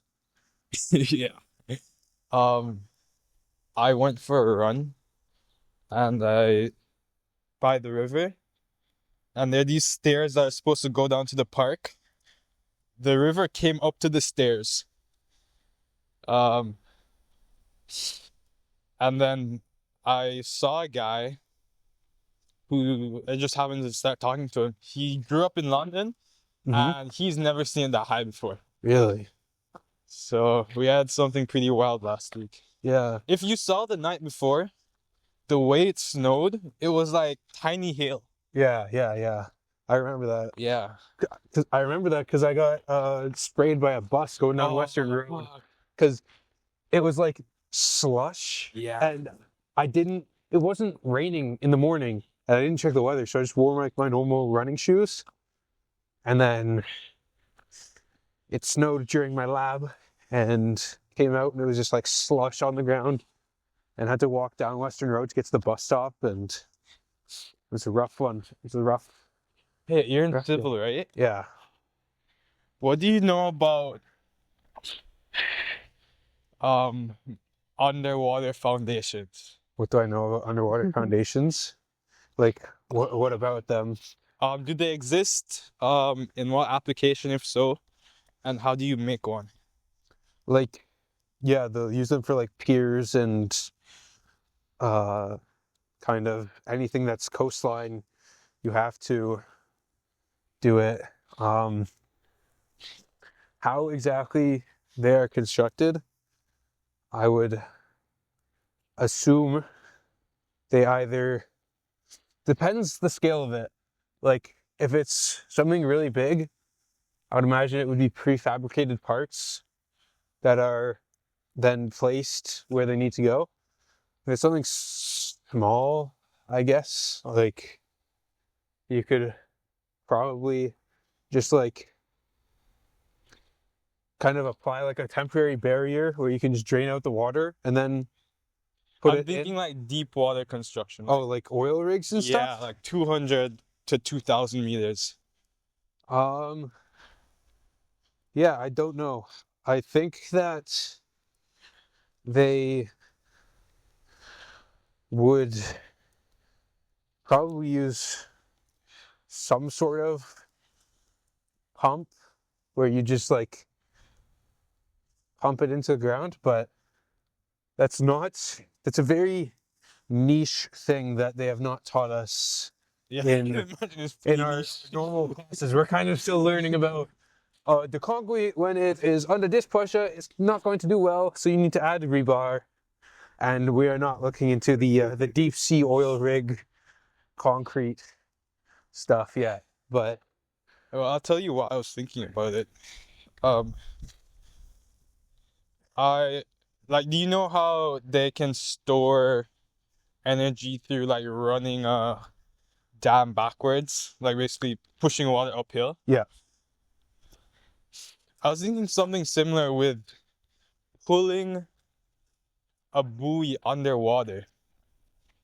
okay, Because if you pull up something that's floating, it takes energy to displace that water. yep, And then the further down you pull, it's just you're continually storing more and more energy with that height. So it's like the equivalent of taking that volume of water that the buoy displaces Yeah. up that same height. As the buoy goes down, though, it's going to displace less and less water because the pressure increases on the buoy. Right, that's assuming that your buoy is malleable. Like it could be a carbon fiber tube. I guess just a massive Right. thing that, like that little Titanic Explorer boat thing. Just use that as a thing. Just pull that underwater. Well, I imagine that's pretty heavy. Yeah. So yeah, I think the limitation of this idea would be the material science. Because obviously you store more energy the further you can pull it down, but then also there might be more weight and complexity to deal with that pressure. Yeah. But Also, it's easy to yield the energy from the dam because it's like a lot more accessible than something that's like how are you getting the energy from the bottom, like from the... Oh, that's easy. That's the easy part. That's just a motor pulling a rope, but then you need something at the base, like in the sea floor, for the rope to then like anchor to and then like connect to the buoy, right? So the motors imagine the motor and the buoy are both floating on the top of the water, but they're connected by a string or a rope that's anchored on the seabed. Oh, okay, I see what you're saying. Yeah. And then all you have to do is spin the motor, and you store as much energy as the efficiency of the motor. Yeah. I think for smaller applications that would be like I ran the math real quick. Something like the container size displacement of water. And then I think I said 2,000 meters. That powers 7 houses, like 7 average American houses. Damn. So I don't think that scales very well. Yeah. But also it's not, I don't think it would be something to replace any power source, right? Yeah, if you got like a houseboat or something, but Well, I guess. But it's more like it's solving that issue of the peak power. So yeah. somewhere to store energy temporarily. Yeah. I feel like you would need quite a few buoys Yes. and motors. Or maybe one motor can do like a bunch of buoys, but I think one motor, and then the trick is a pulley system that can support multiple buoys. yeah, because that would be a very big uplift force on whatever you're putting on the seabed. Like, you would need to anchor it very firmly, gripping the ground. Like Right. So I think that's the two challenges. Like the pull-out force would just like need to be insane. But my understanding is like there are pretty strong foundations. So like yeah, that oil rig one is big. Yeah. Like that's But yeah, takes quite a load. And then do you know the channel Real Engineering? I think they were talking about it, and they were talking about, oh, how do you build foundations for bridges? the which? It's called Real Engineering. I do It's not. just a YouTube channel. No. He does a lot of construction. Yeah.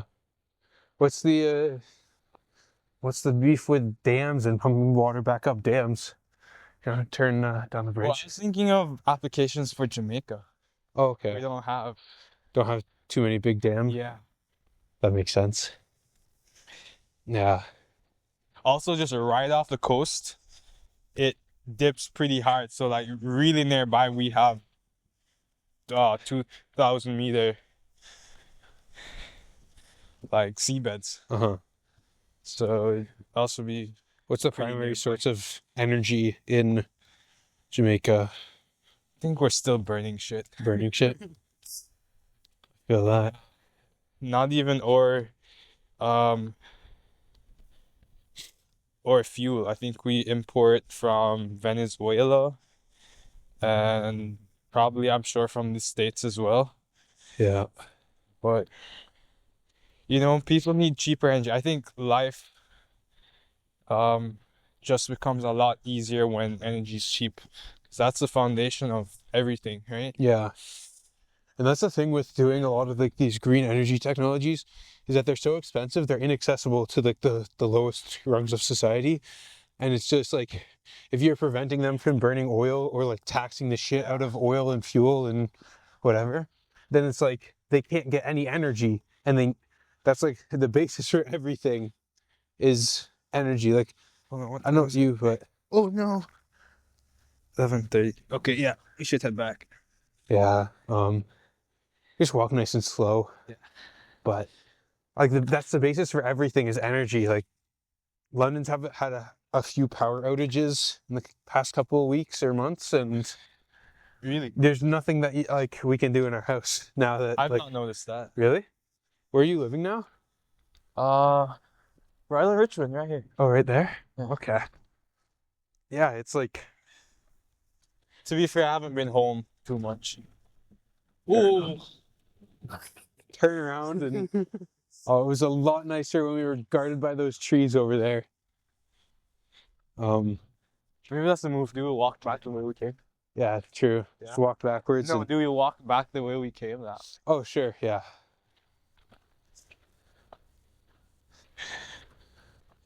Well, sorry, what was I saying? Oh, yeah, in London, yeah, our power's gone out a couple times. It's usually in the mornings, and I'll check like the London Hydro stuff, and they've had some pretty big outages. And yeah, you can't, like, we're in a good spot, but we're so reliant on energy that you can't really do much without it. And can't really just make it so expensive that no one can afford it. No, energy has to be cheap and clean. Yeah. Because cheap, we've kind of figured out, like,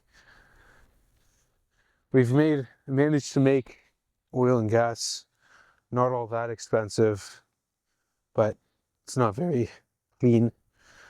But It's also looking into how to manufacture solar cells. yeah, I'm kind of in between right now, trying to figure out where I want to put my interests over the next year. yep, It's probably somewhere, as I said, I'm big into building and hardware, yep. and it turns out that there's some kids at Waterloo who have a chip fab in their on campus, Okay. and they've open sourced like all of it, and they're trying to grow and like make more fabs around Canada. So it's a fab? it's the factory that makes the chips. Okay. Right. So right now there's really only one chip fab. It's called TSMC. It's in Taiwan, and they make 50% of all the chips in the world. Damn. And so you can imagine that that's a huge bottleneck and concern for the world, because our entire reliance, like we saw during COVID, how Over-reliant we are on that. how when the chip shortage was a huge problem, just because of that it's so far away. Yeah. So I think you hear a lot in the news now about pushes to build fabs in the States and Mhm. kind of diversify that supply chain. Yeah. And I think just in general, a lot of manufacturing is going to come back to the West, because I think, realized how vulnerable we are. Yeah. So it's exciting for me, at least, because it means that I can do the things I'm passionate about here. There will be a need for that in the future. Yeah. So what's the biggest, like, challenge that we're having here? Is it like raw materials, or is it It's the just technology? really hard to do. Yeah. Fair enough. Like even TSMC, they get their equipment from this one Dutch company, ASML, and that in itself is a whole other crazy multi-decade research team that's impossible to catch up with. Okay. The precision of their tools and the Yeah, especially because chips are getting smaller and smaller now, so you can't really start back on square one with like a little bit bigger chips and then iterate to get better. You guys gotta like figure out what they're doing and kind of start you want matching to it. compete, right? Yeah. Which is near impossible. So, well, one of the things that they're doing, shout out Hacker Fab and Atomic Semi, they are open sourcing all the things that they have figured out so far. And the idea is, if enough groups open source their work, in unison we'll at some point be on par with what the current standard is. Yeah. How far off are we right now? The guys I spoke to, they've done some etching equivalent to what was current technology in the 80s. Okay. So we're So- 40 years behind. 40 years behind at an accelerated rate because of just the technological acceleration. Yeah, But and listen, by like 10 kids in a garage somewhere. yeah. So I'm thinking about that, but the technology is very similar to what's required for solar panels. So in my mind, I'm also thinking, start with the solar panels, which is also not a trivial task. Yeah. It's basically you're taking a laser and you're melting the surface of the silicon wafer and in order to dope it. Yeah, it's a little bit out of my wheelhouse, I'm gonna be honest. But yeah, For my so rocks. hey, That sounds nothing's wrong with some rocks. very complicated. We need our civil engineers. Yeah. I'll build you your facility to make stuff. Hell yeah, dude. Where do you see yourself in terms of career next 10, 20, 30 years? 10, 20, 30 years. Well, hoping that I can use like my current thought process is, so I'm in the civil and I'm in the AI. So civil engineering in general, bunch of dinosaurs, to be honest. It's like the last type of engineering discipline that takes on new technologies.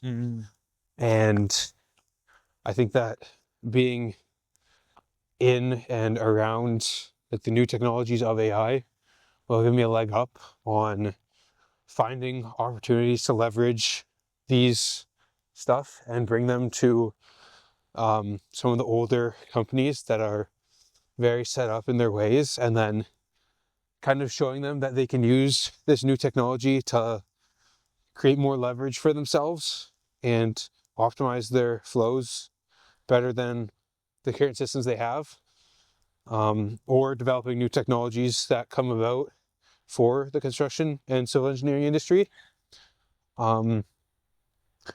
Because I don't know, I don't think that like civil engineering work is quite repetitive in my experience.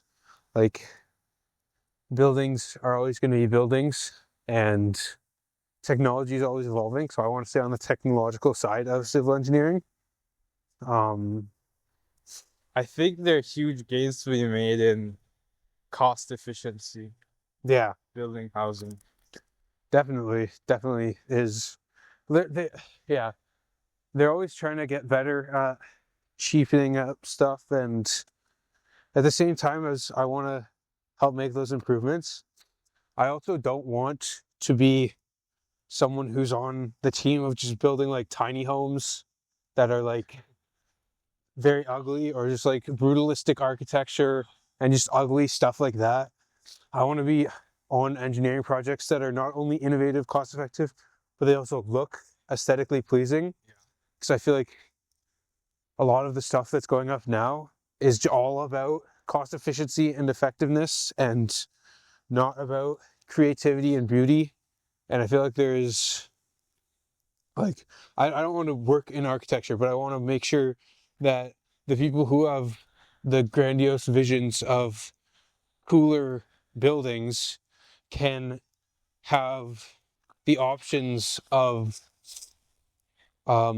like Their creative outlet. they have a cheap creative outlet of like, whether that's like, you've seen those concrete 3D printer type I things. was gonna ask, that was my question. How do you feel about those 3D printed houses? I think that they are a great idea if used correctly. Like, I think that one of the best ways that they could be used is for building facades. So yeah, it would be quick to just 3D print a bunch of houses and move the 3D printer on, but like prefab concrete design is already pretty freaking quick. Like, I don't think a 3D printer is faster than like a factory that is pumping out walls and floors and then being brought to site and just getting put up.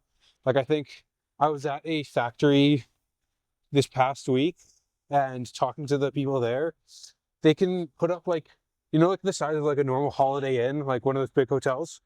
They can do a floor a week of construction. And so that's pretty quick. I don't think a 3D printer would be able to get something of that size done.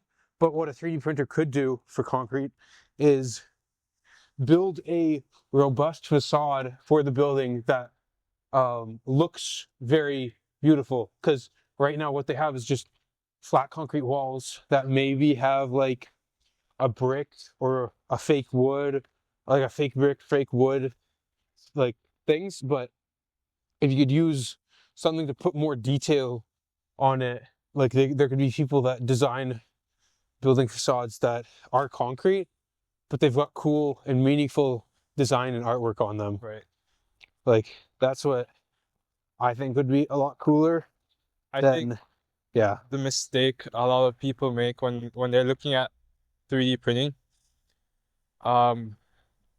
is they try to match it against conventional manufacturing practices, and what you forget is the real advantage of that 3D printing platform is the customizability of your product. yeah, Meaning, with standard manufacturing, your machine makes this one size slab, or this one thing, whereas you now have the ability to make one-off customs at essentially the same price no matter what. yeah, And so I think that's really where the advantage comes in. yeah. Every house can be unique. But But yeah, just take a lot of like manpower in architecture and engineering is pretty expensive for something like that. Like the reason it's so cost effective right now to build all the same stuff is that, yeah, they just don't need to. you design it once. You don't really That need to changes. design That so much. changes when you have an app and you just tell Yeah, the it's a lot AI, easier like, too. okay, change. I want the doors here. I want this much more floor space in this corner. Push this out a little bit more. Yep. And then in an hour you have a floor plan. Yeah, that's true, and they are very efficient. I'm sure they could be more efficient. There's ways to go about it, but like being in the factory the other day, like we watched, they've got like 900 employees or something that are constantly just building up the like the formwork that then it's sent off to be filled with the concrete, and then it cures, and then it goes to like the storage place, and then the trucks are hauling it out and bringing it to the sites. And the main limitation with concrete, or one of the main limitations, is the curing time. So if you're using a 3D printer with concrete, doesn't matter what you're 3D printing, you also need to like wait for it to cure anyways. And if you just had a 3D printer of concrete that doesn't fix concrete, is very strong in compression, very weak in tension. So you need to have reinforcement from steel bars. Yeah. And you can't really 3D print steel rebar. Like it would need to have a formwork all set up that, and at that point, if the formwork's already set up, then it doesn't really matter if you're using a 3D printer. Got it. Yeah, that makes sense. And Yeah. not to mention, I think a lot of people can't get past the a lot of people don't like the texture of the wall. Yeah. I was looking at one recently and I thought you should grow like a moss wall on it. Yeah. I think that texture mixed with some greenery might look pretty good. Yeah. But like, if you could, because a 3D printer is so customizable, I mean, maybe you could do this with other materials though, but if you could 3D print like some sort of cool design of a facade, like I'm thinking like a Gothic structure or something, like you could just have those things like the designs are just 3D printed, and there's like a system where you can just easily attach them to the wall, where it's not really for a structural thing, but it would make them look nicer. And that's pretty cheap to do. Like 3D printing now with just normal 3D print technology is decently cheap. It would be more expensive if it's bigger, but with concrete, I don't think it would be that much more expensive if the stuff exists, but could be wrong. But with the solar stuff that you were wanting to work on, are you trying to like there's all sorts of issues with solar with their useful lives and recyclability. Yes. Have you thought into developing, like the challenges with that Yeah. and how you try to mitigate those? So there are companies that already work on this. The biggest issue faced right now is when you make a solar cell, that in itself is very reusable. Like you can grind that up and reuse that material. But what happens is we encase it in epoxy and then put it in the glass and metal enclosures. Yep. And then so it's separating the epoxy from the cell. That's a huge problem. Some companies have their own recycling plants that can do it, but it almost doesn't justify the cost It's compared to buying raw materials again. Some solutions are to try and build a module without epoxy. Yep. I believe it comes at the cost of a weaker panel, less resistant to vibrations. You'll have to do different things to protect it from UV. Yeah.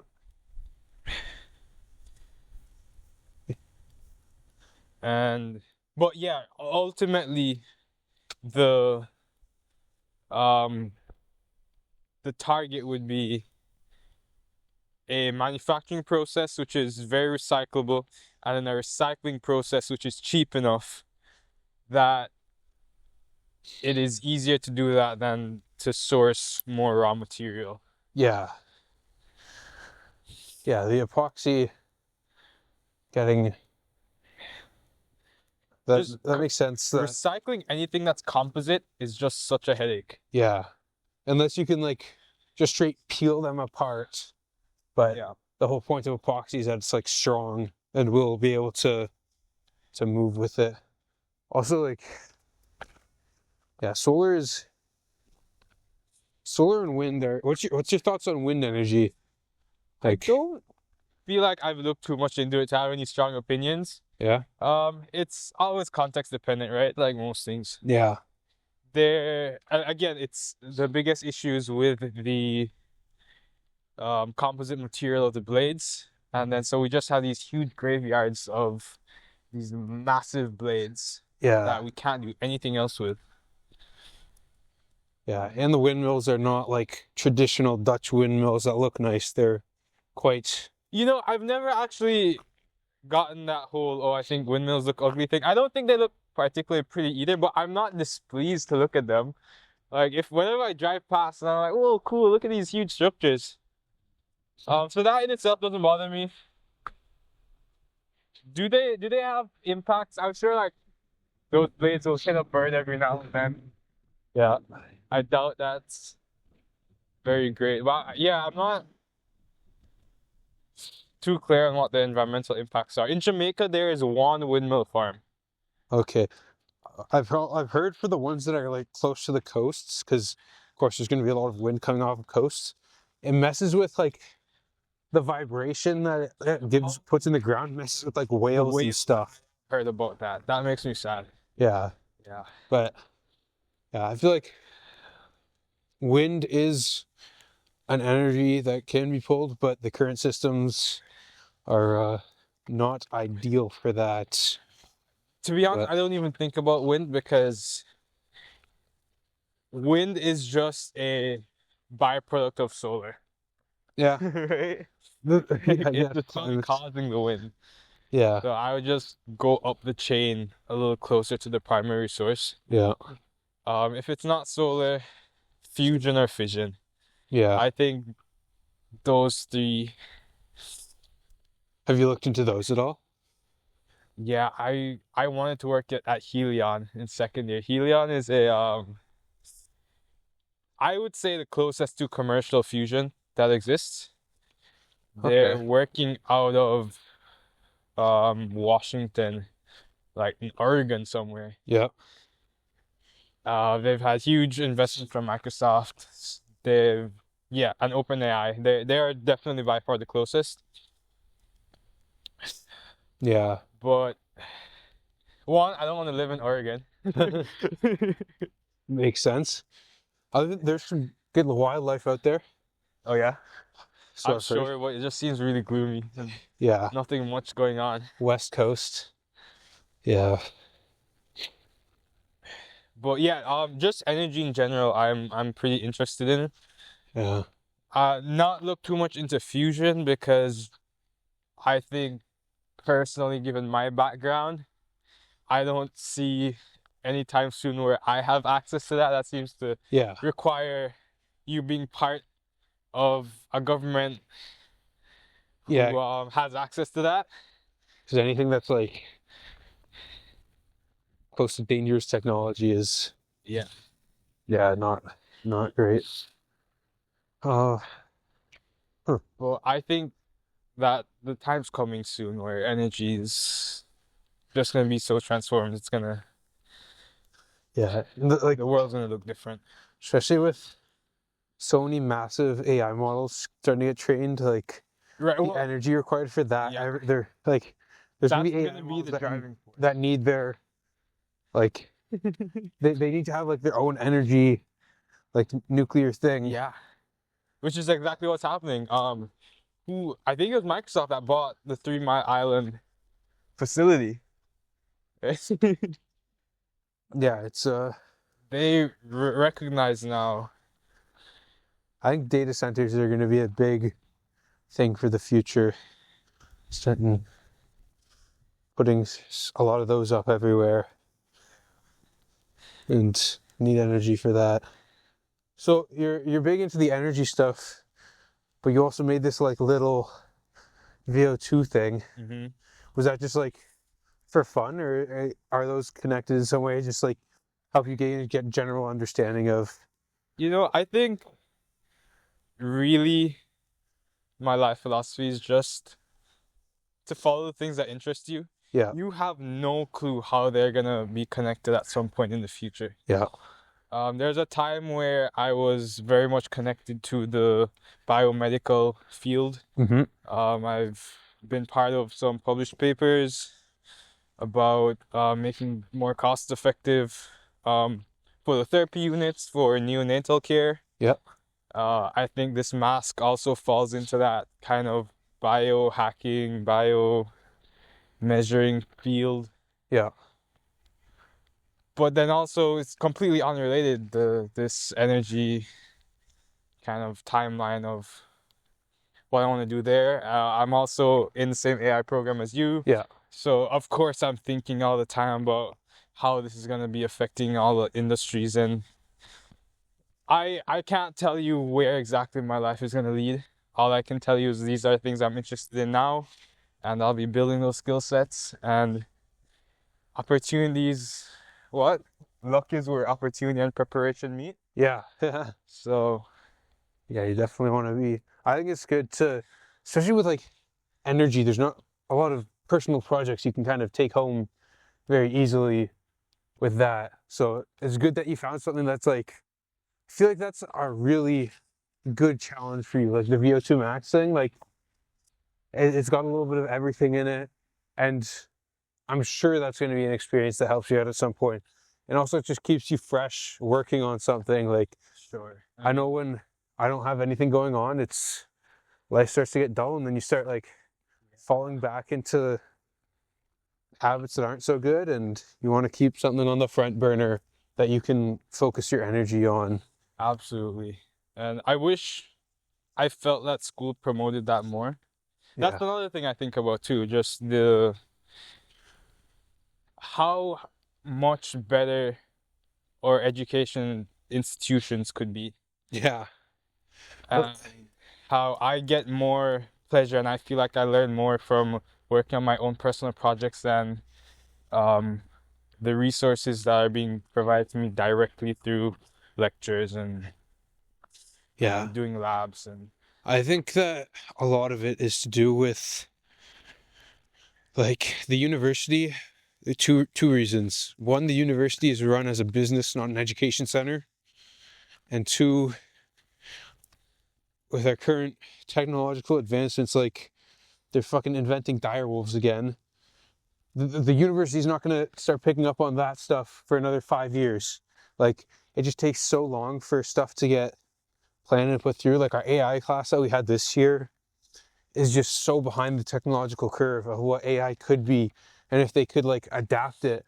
But I think they're too big to move that quick. And Yeah. I think the solutions are gonna be startups. It's gonna be some small universities. It's gonna be starting from scratch Yeah. and rethinking the concept of what education looks like. Especially because it's so much more available now.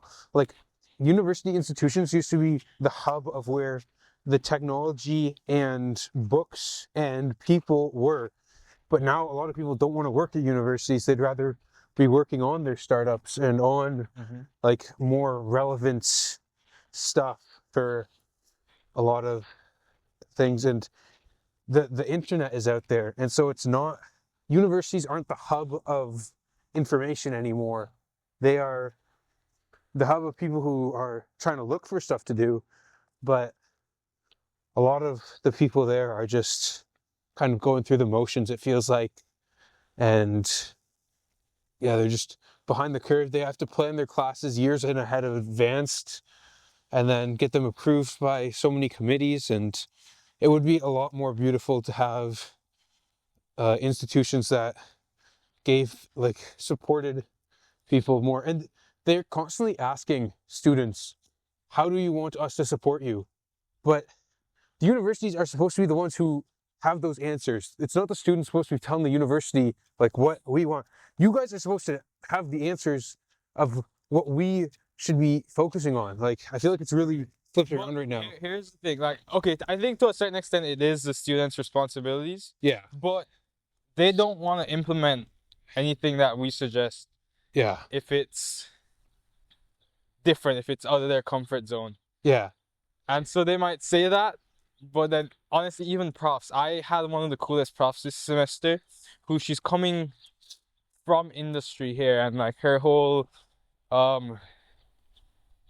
drive was to kind of see if maybe now was a time where she could make a change in academia, because she knows how difficult it can be, and she said no, it's the same as it's always been. Yeah. They tell you like, oh yeah, you can make all these changes and we're here to support you, and then when she's here and she's requesting, oh, can we do the classes differently, how can we restructure X, Y, and Z, they're like, oh, it's not in our policy. Yeah. And Of course, it's on the policy. It's yeah. run by HR and everything. Yeah, it's unbelievable how it's being run right now. But Josh, it's been a pleasure having you on the podcast, for coming in, even considering coming me, into dude. land. Oh, I dude. think it took 90 minutes for me to chill out. But yeah, this was awesome. No, that was great. That was really fun. And yeah, best of luck on the summer in Montreal. Hope Thank you have you. fun in the factory, get outdoors lots, and yeah, it's been real good. All right. All right, I'll see you signing later. off. Of course. All right.